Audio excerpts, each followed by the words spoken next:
پیارے مدنی منو، ملک عرب کا بادشاہ ایک دن اپنے دربار میں آیا تو اس نے اپنے ایک نوکر کے بارے میں حکم دیا کہ یہ جتنی سیلری لیتا ہے آج سے اسے ڈبل سیلری دی جائے، کیونکہ ہم نے محسوس کیا ہے یہ دلی شوق اور پوری محنت سے ہماری خدمت کرتا ہے، جبکہ اس کے ساتھیوں کا یہ حال ہے کہ وہ کام سے جی چراتے ہیں اور سارا وقت کھیل کود میں برباد کر دیتے ہیں۔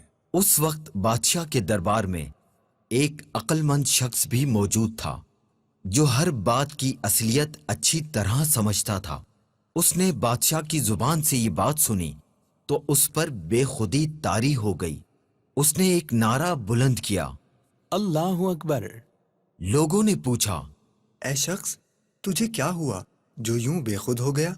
اس نے جواب دیا، میری یہ حالت یہ سوچ کر ہوئی کہ اللہ پاک بھی اپنے بندوں کے درجات اسی طرح مقرر فرماتا ہے جس طرح ہمارے بادشاہ نے اپنے خدمت گاروں کے درجات مقرر کیے ہیں۔ جو اپنے کام میں مخلص تھے اسے ترقی دی، اور کاہل تھے انہیں بادشاہ نے نظر انداز کر دیا۔ بس یوں ہی اللہ تعالیٰ کے اطاعت گزار انعام پائیں گے، اور جو غافل ہیں وہ محروم رہیں گے۔